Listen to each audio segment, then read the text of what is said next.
मनीषा करके कौन है जानता है? मनीषा करके नाम तो सुना सुना लगता है। पता है उसका? पता तो नहीं मालूम, लेकिन नाम जरूर सुना है। साहब, इस मनीषा का कोई पक्का ठिकाना तो होता नहीं है। कभी अपने भोपाल, कभी इंदौर, तो कभी कहीं और। इस वक्त कहाँ होगी ये बता। 2 साल से इसका नाम कुछ ज़्यादा तो नहीं सुना, पर इतना पक्का पता है कि चलता फिरता कोठा अपने साथ लेकर चलती है मनीषा। धंधे की सौगंध साहब, मेरे कोटे पर एक भी लड़की इस मनीषा की नहीं है और ना ही किसी लड़की को जबरदस्ती रखा है। देख राम सिंह, तू खबर देगा तो बचेगा। इस वक्त हमारी तुम में कोई दिलचस्पी नहीं, हमें सिर्फ मनीषा चाहिए। मैं सच कह रहा हूँ साहब, मैं अपनी तरफ से आपके लिए हर कोशिश करने को तैयार हूँ। जैसे ही भनक लगेगी आपके सामने हाजिर करवा दूंगा।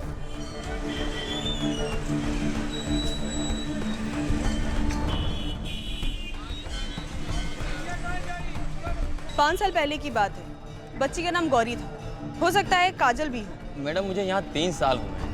आप रसिक भाई ने तो श्याम भाई से बात करो ना। और वैसे सबसे पुरानी यहाँ दमयंती बहन है। गौरी नाम था बच्ची का? जी हाँ, बच्ची तब 6 साल की थी। नहीं पता। इस बच्ची को कहीं देखा है? 5 साल पहले की बात है। नाम काजल है इसका। गौरी भी हो सकता है ना।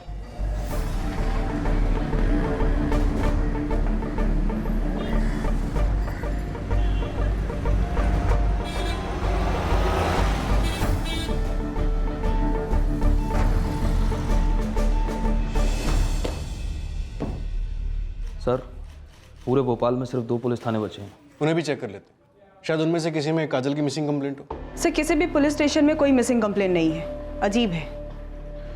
हो सकता है माँ आपने कोई मिसिंग कंप्लेंट दर्ज ही ना करवाई हो। वही तो सर, अजीब है ना। मुझे लगता है ये लड़की काजल हमारे भोपाल की नहीं है। मुझे भी ऐसा ही लगता है आदिल। ये मनीषा अपना कोठा लेकर घूमती रहती है या वहाँ से बच्चे अगवा करती है। भोपाल इसका स्टॉप ओवर होगा, लेकिन इतना तो तय है कि मनीषा नाम की कोई औरत है जरूर। और हमें ये पक्की खबर मिली है कि पिछले 2 साल में इस मनीषा की भोपाल में कोई खास एक्टिविटी नहीं रही है। सर, चंपा ने बताया था वो मनीषा से यहाँ 2 साल पहले भोपाल में मिली थी। डेड एंड पर आ गए हम लोग। 5 साल पहले एक बच्ची अगवा होती। उस बच्ची को अपनी माँ सपनों में साफ साफ दिखाई देती। अगवा करने वाली औरत का नाम हमें पता है। उसे खरीद कर 5 साल पालने वाली औरत हमारे ताबे में है, पर इसके आगे हम जा ही नहीं पा रहे। हम मध्य प्रदेश के सभी पुलिस स्टेशंस में पिछले 5 सालों की सारी मिसिंग कंप्लेंट चेक तो कर सकते हैं, लेकिन उसमें टाइम लगेगा। पर सर, ये भी तो हो सकता है कि ये चंपा हमें झूठी स्टोरी सुना रही हो। हो सकता है ये मनीषा नाम की औरत के साथ उसका भोपाल में कोई सौदा ही ना हुआ हो।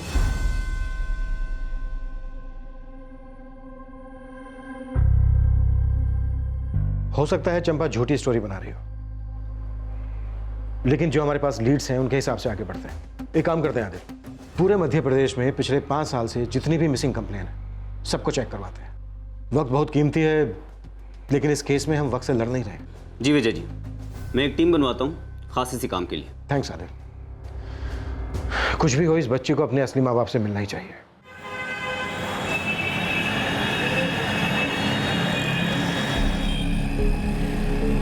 काजल की जिंदगी चलती रही इस उम्मीद में कि बहुत जल्द पुलिस उसके असली माँ बाप, उसके असली घर को ढूंढ निकालेंगे। काजल की सहेली पूजा अपने नए घर में जाने वाली थी और वो एक घटना काजल की जिंदगी में भी नया मोड़ ले आई।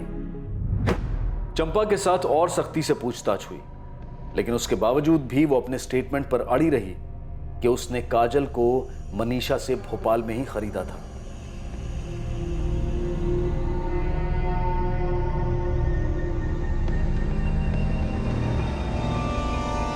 काजल को जो कुछ भी याद था अपनी मां के बारे में, उससे पुलिस ने उसकी मां का स्केच बनवाने की भी कोशिश की।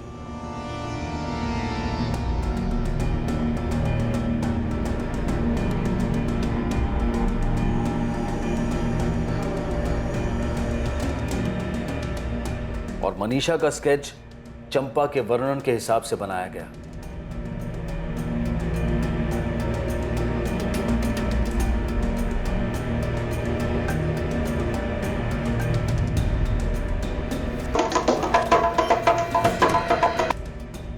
मुझे ये औरत याद है, मुझे सपने में आती है। ये ढोल बजाती है और एक लड़की डांस करती है, दूसरी भी एक लड़की उसके साथ डांस करती है। काजल बेटा, कहाँ पर है ये जगह जहाँ ये डांस होता है? कुछ तो याद होगा। बेटा, दिमाग पे जोर डालकर सोचो। अगर आप हमें ये बता पाओगे ना, तो आप जल्दी से अपनी असली माँ से भी मिल पाओगे।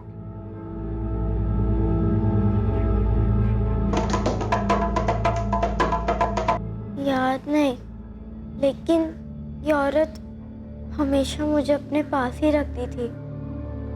जहाँ भी जाती थी मुझे अपने साथ ही ले जाती थी।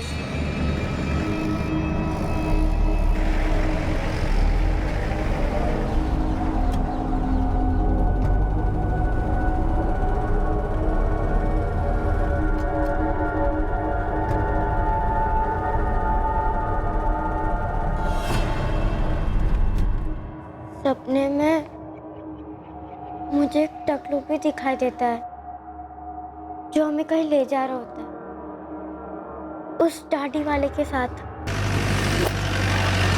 काजल बेटा, कहाँ ले जाता था वो तुम्हें आदमी?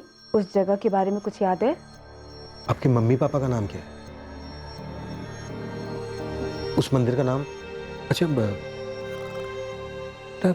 उस मंदिर के पास आपके मम्मी पापा की कोई दुकान थी?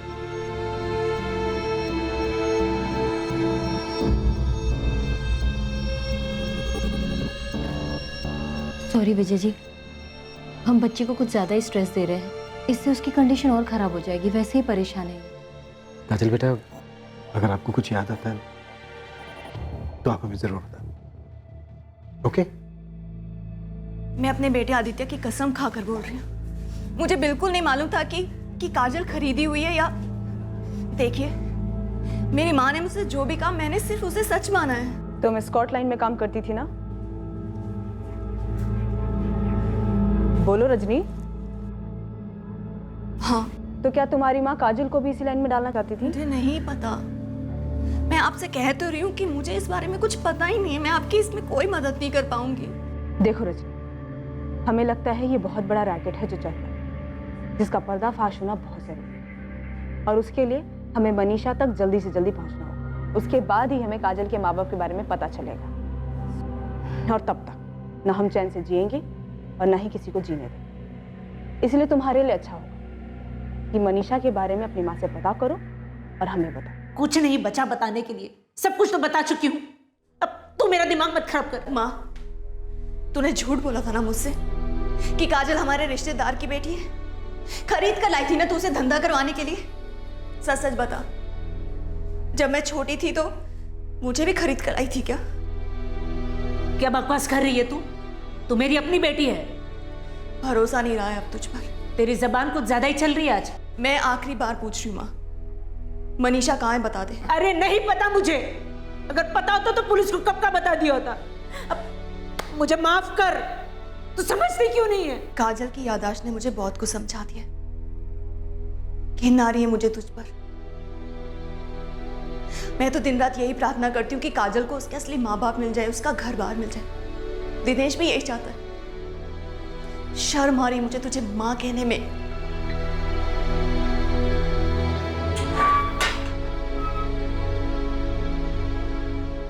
नहीं पूजा, अभी तो कुछ भी पता नहीं चला है। तू टेंशन मत ले काजल, तेरी माँ मिल जाएगी। वो भी तेरे को ढूंढ रही होगी।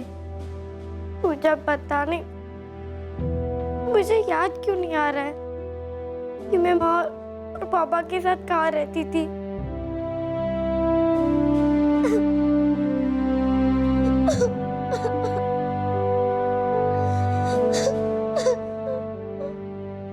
काजल की याददाश्त ने पुलिस को भोपाल तक पहुंचा दिया, लेकिन केस वहां से आगे नहीं बढ़ रहा था। उसे एक सुराग की सख्त जरूरत थी, और वो था मनीषा, जिसने काजल को अगवा किया था और चंपा के हाथों बेच दिया था। लेकिन मनीषा का कोई नामो निशान नहीं मिल रहा था। बस अगर एक लीड भी मिल जाती मनीषा को लेकर तो ये केस क्रैक हो सकता था।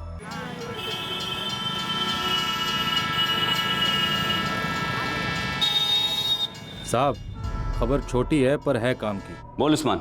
मेरा एक खबरी है मोंटी, उसे एक लड़की का पता चला है साहब। वो बोला वो उस मनीषा की बेटी है। नाम और पता? नाम नैना बता रहा है, होशंगाबाद में रहती है। मोंटी नजर रखा हुआ है उस पर।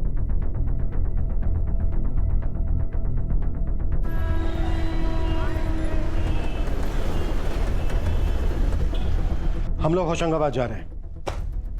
मनीषा की बेटी है नैना, वो वहां ट्रेस हुई है।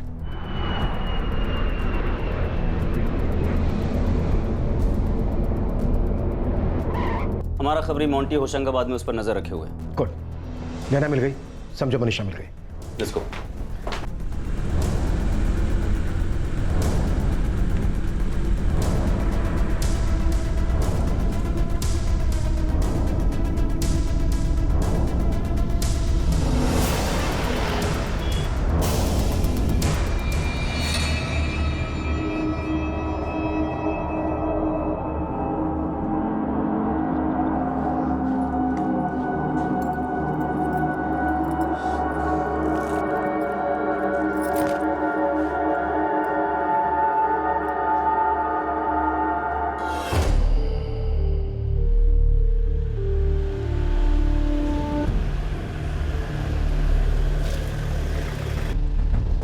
साहब इस तरफ।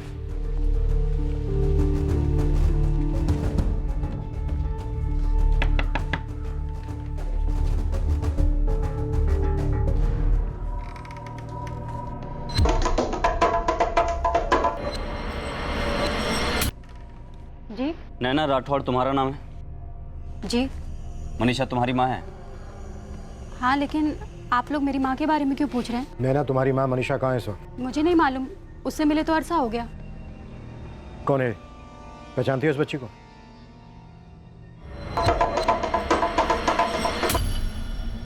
मुझे नहीं मालूम ये बच्ची कौन है। नैना मनीषा कहाँ है? अरे साहब, अब भी तो बोला मैंने, मेरे को नहीं मालूम। नैना ये नहीं मालूम के रट ना तो यहाँ चलेगी ना लॉकअप के अंदर, और वहाँ पूछताछ इतने प्यार से तो होगी नहीं। हमें मनीषा तक पहुँचना ही है, जो बच्चे को अगवा कर बेचते हैं। हम इस बच्चे के माँ बाप को ढूंढ रहे हैं। तो एक काम करो ना साहब, मुझे भी मेरे माँ बाप को ढूंढ कर दे दो, ताकि मुझे भी पता चले मेरा घर कहाँ है, मेरा परिवार कौन है, मेरे माँ बाप कौन है। तुम्हें भी अगवा किया गया था? देखो साहब, मुझे नहीं मालूम मेरा असली नाम नैना है भी कि नहीं। 3 साल पहले मेरी माँ मनीषा ने मुझे एक कोठे पर बेच दिया था, और 2 साल पहले मैं वहाँ से भाग गई, क्योंकि कोई था साहब जिसको मेरे शरीर के अंदर की मैं पसंद आ गई थी। फिर मैंने शादी कर ली साहब, अपना घर बसा लिया। अब मेरा उस धंधे से वहाँ से कोई लेना देना नहीं है साहब। मनीषा के गिरोह के बाकी लोगों से कांटेक्ट है? सुना है नाचने गाने वालों की पूरी टोली थी। वो तो कब की बिखर गई। अब पता नहीं मनीषा इस दुनिया में जिंदा है भी कि नहीं। और उसका पति? उसका पति भी है। क्या नाम है उसके पति का? गणेश साहू। वो बच्चियों को उठाने का ठेका देता था और उन्हें अलग अलग जगह पर बेचकर धंधे के लिए तैयार करता था। होंगे कहीं ये दोनों किसी कोने पर कोठा चला रहे, मुझे इसके अलावा कुछ नहीं मालूम। काजल को अपनी असली माँ का चेहरा याद है, उसे गौरी कहकर बुलाती थी। ये उसका स्केच है, जानती हो इसे? चंपा नाम की एक औरत है समतापुर की, इसने काजल को मनीषा से खरीदा था। इसे जानती हो? साहब, ऐसे बहुत सी चंपा को देखा है मैंने अपनी जिंदगी में, और इस काजल जैसी बहुत सी बच्चियों को। अब इन सबको याद रखना बहुत मुश्किल है साहब। कोई और लड़की है जिस बारे में बता सकती है? हाँ, हो सकता है और रानी को पता हो। वो मेरी बहन मनीषा के वहाँ रहती थी। फोन नंबर दो उसका। फोन नंबर तो नहीं है, सालों से मिले ही नहीं। कहाँ रहती है? वो मुंबई के पास कोई मंडी, कुछ ऐसा ही मंडी। भिवंडी? हाँ, भिवंडी। हाँ। कोई फोटो वोटो है इस रानी और मनीषा का?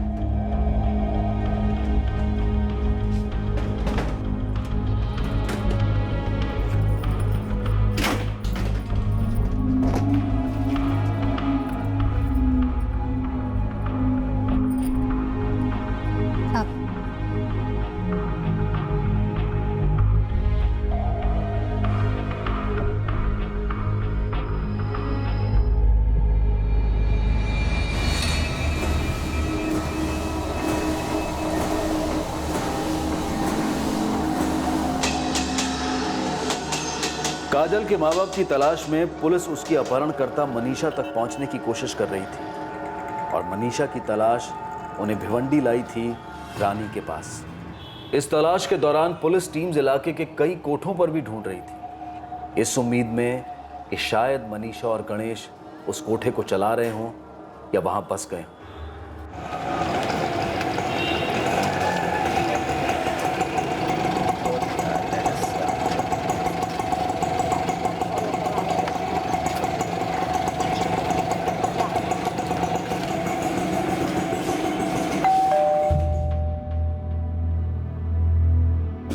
काजल? नमस्ते नीलम जी। नमस्ते। आइए ना, आइए। दीदी। मैडम, काजल घर का काम जरूर करती थी, लेकिन मैंने इसे कभी नौकरानी नहीं समझा। हमेशा अपनी छोटी बहन के जैसे ही प्यार किया इसे। फिर भी तुम्हारी बहुत याद आती है रजनी दीदी। तेरा जब मन करे ना तू वापस चली आना। ऐसा है रजनी जी, पुलिस को अभी तक काजल के असली माँ बाप मिले नहीं है। मिल जाएंगे। मैं रोज प्रार्थना करती हूँ इसके लिए। जानती है, पिछले 5 सालों से साथ है मेरे, चाहे कुछ भी हो जाए ये हमेशा मेरी छोटी बहन रहेगी, हमेशा, है ना?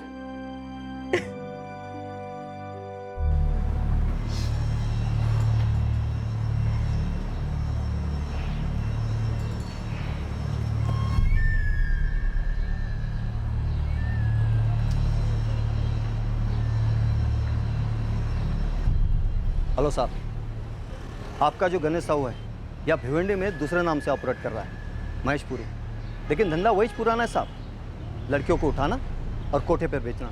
इस वक्त कहाँ है ये गणेश साहू उर्फ महेशपुरी? साहब अपना जो नूरानी रेस्टोरेंट है ना, उसी में घुसा है साहब, अभी अभी चाय नाश्ता कर रहा है। बाहर हमारे साथ ही निकलेगा। ए पादनायक,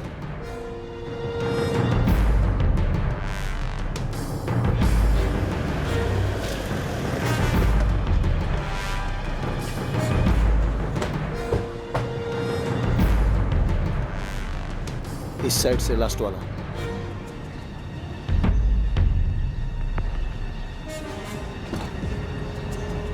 महेशपुरी तेरे नाम है? क्या हुआ साहब? वो हम एक आदमी को ढूंढ रहे हैं, कोई बोला तो उसको बहुत करीब से जानता है। कौन है वो आदमी मैडम? गणेश साहू नाम है उसका।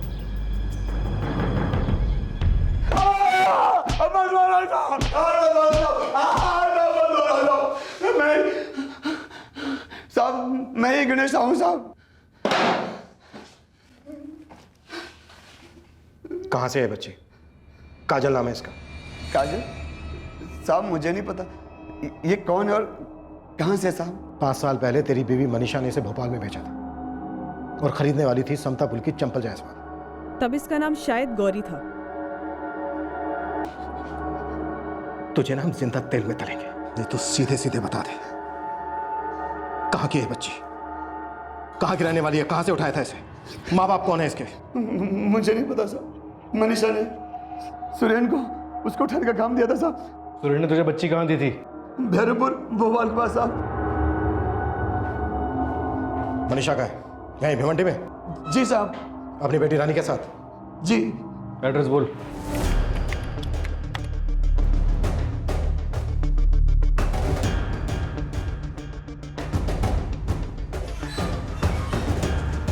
सर, भैरवपुर भोपाल के पास पड़ता है। वहाँ मंदिर है कोई? सर चेक कर रही हूँ।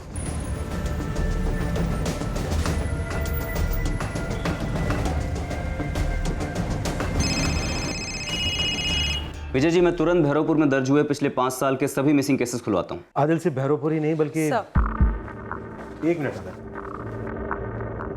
पास में सतलापुर, भोजपुर और खामखेड़ा।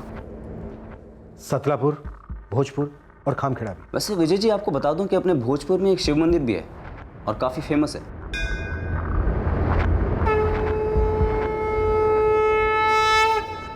थोड़ा जल्दी आ जाए।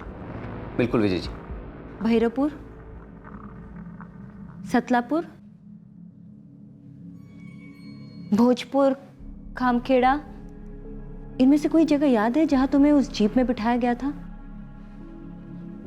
भैरवपुर था, शिव मंदिर था।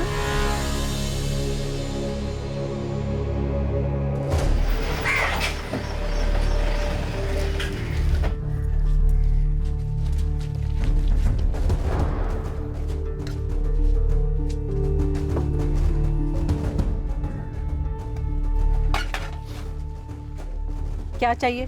तू चाहिए मनीषा, और रानी तू भी। किस लिए? क्योंकि तेरा पति गणेश साहू इस वक्त पुलिस थाने में तुझसे मिलने के लिए तड़प रहा है। और एक 5 साल पहले अगवा की गई बच्ची अपने असली माँ बाप से मिलने के लिए तरस रही है। इसका नाम गौरी उर्फ काजल है। इसको उठवाने का काम तूने सुरेन को दिया था।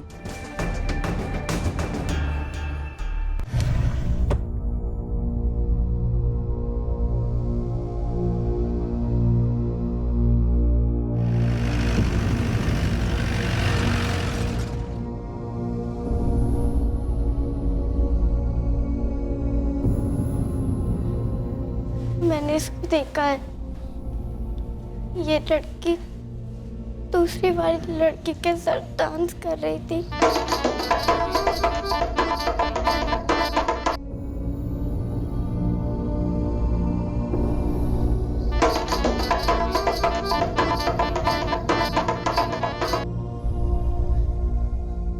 यही औरत ढोल बजाती थी।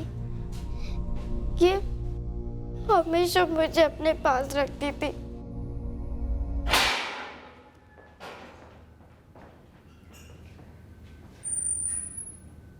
मनीषा, चंपा ने तुझे पहचान लिया है और उस बच्ची ने भी पहचान लिया है जिसे तूने 5 साल पहले अगवा करवाया था। साहब, मैं कसम खाती हूँ, मेरा कोई भी बच्ची को उठाने में कोई हाथ नहीं है साहब। आप मेरा यकीन कीजिए, मैं सच में कभी मैंने ऐसा कुछ नहीं किया साहब। शायद तुझे भी तेरे माँ बाप से छीन लिया होगा तेरी इस माँ ने। साहब, ये मेरी बेटी है। जैसे नैना है। हाँ? मनीषा, खाल उधेड़ देंगे तेरी। तू चीखेगी चिल्लाएगी लेकिन कोई रुकेगा नहीं। इसलिए सीधे सीधे बता दे कि गौरी को तूने कहां देखा था, जहां से बाद में सुरेन को उसे उठवाने के लिए भेजा। पद्मा, एक गरम सलिया लाना, एकदम लाल। रुको, बताती हूँ। जल्दी। भोजपुर के शिव मंदिर के बाहर देखा था उसे।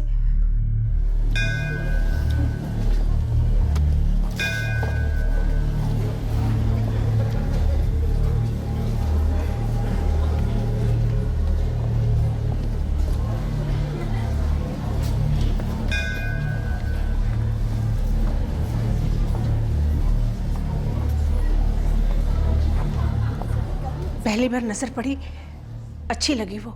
फिर 4 दिन उस पर नजर टिका कर रखी। फूल बेचते थे वो लोग। और 4 दिन बाद समय समझ में आया, दोपहर में, जब उसकी माँ उसे अकेला छोड़कर चली जाती थी दुकान पर।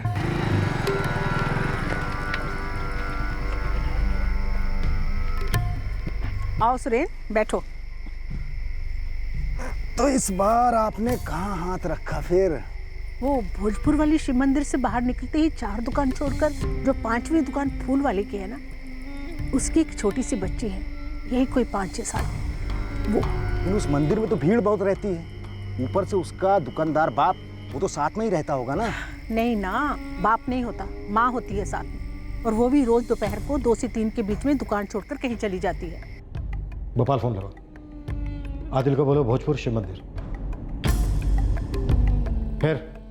फिर क्या साहब, उठा लिया सुरेन ने बच्ची को।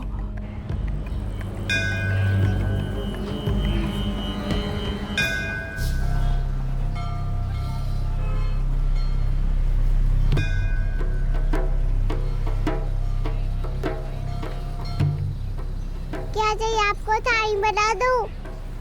नहीं बेटा, मुझे कुछ नहीं चाहिए। मुझे तेरी माँ ने भेजा है और तुझे घर बुलाया है, जल्दी। लेकिन नानी ने कहा है तुम यहीं बैठो। बेटा, उनको कोई जरूरी काम आ गया, इसलिए उन्होंने मेरे से बोला कि तुमको तुरंत लेके आए। आओ जल्दी चलो।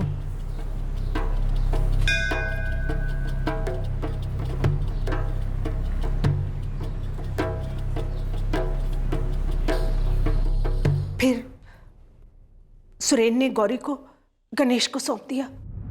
ले आए? हाँ, जल्दी चलो जल्दी। और उसके बाद गौरी को तूने चंपा को भेज दिया। सुरेन कहाँ मिलेगा? पता नहीं साहब, 3 साल पहले ही उसने मेरे साथ काम करना छोड़ दिया है। मीरा, पद्मा। Yes sir. मनीषा को याद दिलाओ कि सुरेन कहाँ छिपकर बैठा है। अच्छे से मालिश करो उसकी, और जब तक उसे उसका पता याद नहीं आ जाता तब तक मालिश चलने देना। नहीं साहब, मुझे नहीं पता। मुझे पता होता तो बता देती।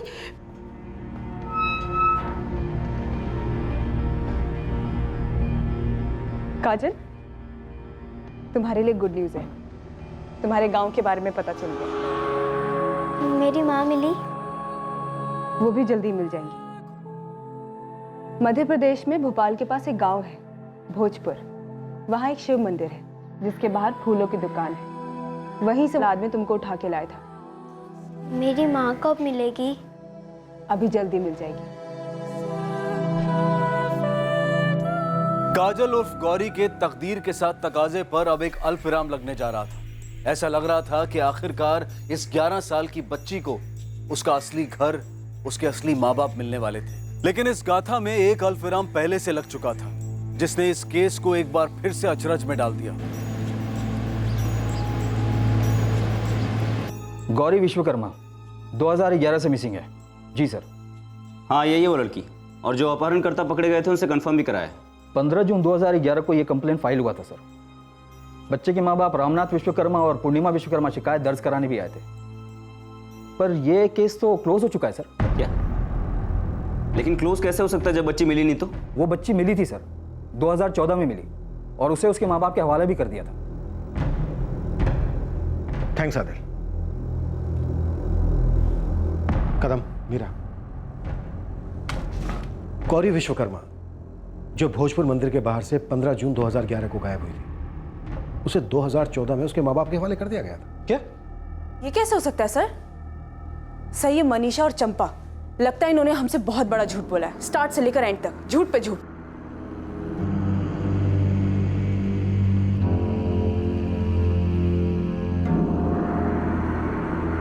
सर, अगर ये वो गौरी नहीं है तो उसे वो मंदिर, वो आदमी, माँ का चेहरा, ये सब कैसे याद है? हो सकता है हम सही रास्ते पर थे। हमने इतने बड़े रैकेट का भंडा फोड़ा, इतने बड़े रैकेट को चलाने वालों को पकड़ा, लेकिन ये काजल वो गौरी नहीं है जिसके बारे में सबने बोला था। सर, मुझे लगता है हमें एक बार माँ बाप से मिल लेना चाहिए, काजल के साथ। तब हमें पता चलेगा कि हम लोग गलत रास्ते पर थे या फिर उन्हें गलत लड़की मिली। बिल्कुल, हम काजल को भोजपुर लेकर जाएंगे। भोजपुर में मुझे वो मेरे माँ बाबा से मिलवाएंगे? हम बस वही करते जाएंगे जो पुलिस हमें करने कहेगी। ठीक है काजल? आप भी मिलेंगे मेरे असली माँ बाबा से और मेरा असली घर भी देखेंगे? हाँ बेटा, लेकिन क्या आंटी? देखो काजल, हम कल वहाँ जा रहे हैं ना, जो भी है हमें पता चल जाएगा। ठीक है?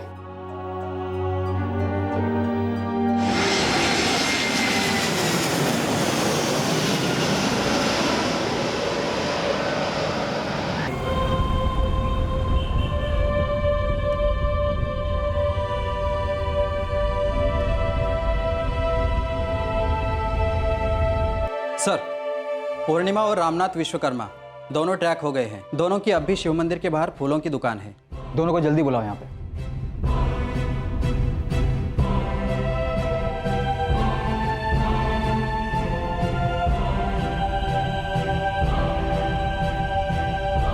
आंटी, मुझे जगह याद आ रही है। मैं यहाँ खेलती थी, आगे एक पुल आएगा, पुल के नीचे पानी के अंदर मैं खेलती थी।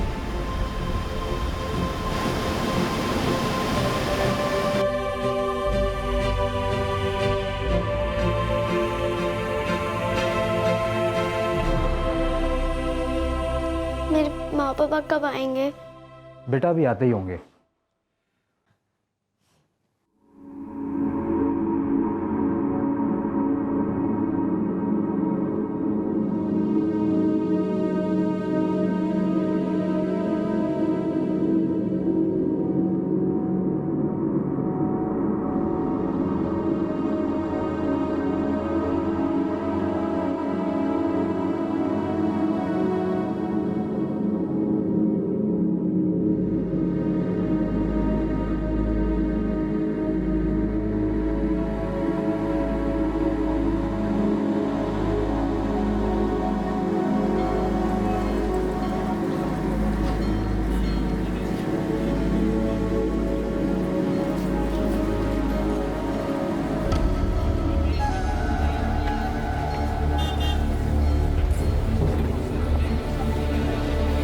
गौरी, ए गौरी, बेटा यहाँ आ जल्दी। बेटा यहाँ आना। सुन बेटा, मैं ना फूल मंडी जा रही हूँ, ठीक है? घंटा भर लग जाएगा। तू एक काम कर, तू यहीं पर बैठना। अगर मैं नहीं पहुंची ना तो तेरे बाबा आ जाएंगे, पर तू यहाँ से कहीं हिलना मत, हाँ? दुकान छोड़ के कहीं जाना नहीं, ठीक है? बैठो।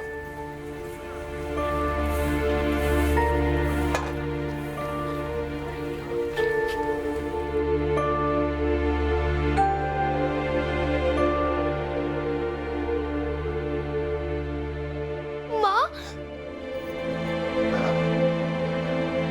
माँ,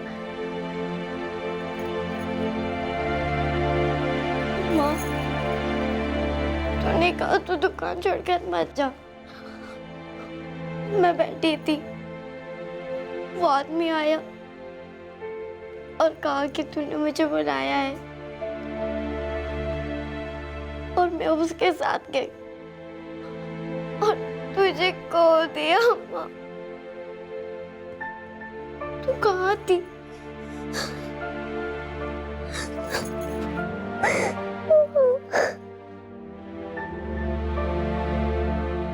तू कहाँ थी माँ? पापा, आप मुझे गद्दे पर बिठाकर काट ले जाते थे, मुझे याद है।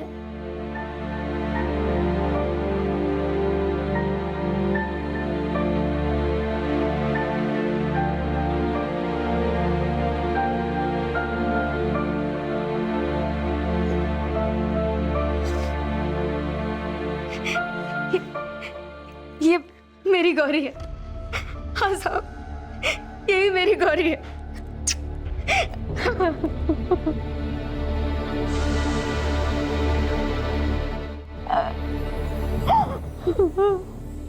तो फिर 2 साल पहले जिसे गौरी कहकर आप अपने घर लेके गए थे, वो बच्ची कौन थी?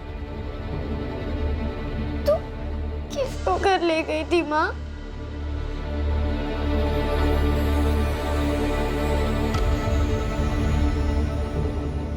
मुझे साफ साफ याद है, ये रहे पेपर्स जिस पर आप लोगों ने साइन किए थे।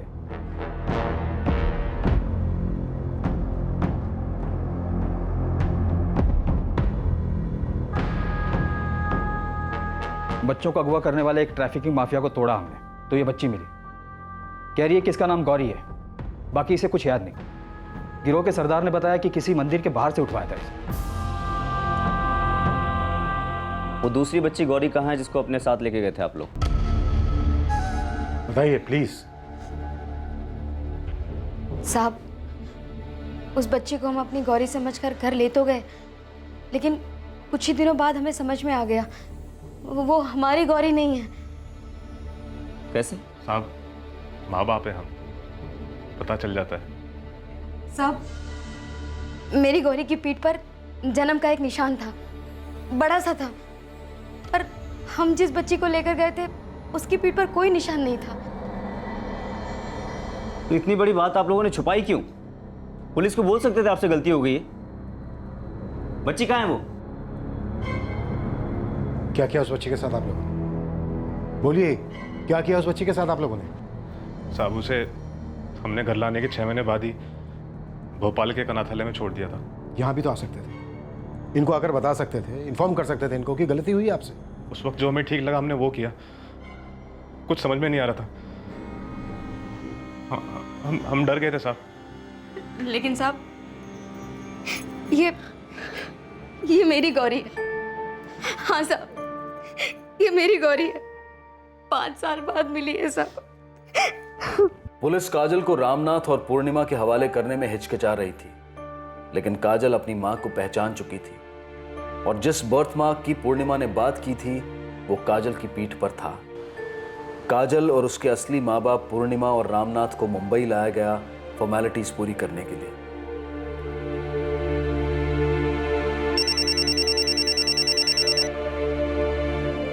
हेलो हेलो आंटी, मैं काजल। अरे काजल, कैसी है तू? कहाँ है? मैं भोजपुर में हूँ, अपने घर पर। पूजा है? काजल। काजल? पूजा, कैसी है तू? मैं ठीक हूँ, तू कैसी है? मैं भी अच्छी हूँ। यहाँ पास के स्कूल में मेरे बाबा ने मेरा एडमिशन करवा दिया है। अरे वाह, मैं अब बहुत खुश हूँ। ये मेरी माँ का नंबर है, तू मुझे फ़ोन करती रहना। अच्छा सुन, अब मैं स्कूल जा रही हूँ, मैं तुझे बाद में कॉल करूँगी, ठीक है? अच्छा बाय बाय। काजल खुश है अपने माँ बाप के साथ। बस यही सुनना चाहती थी।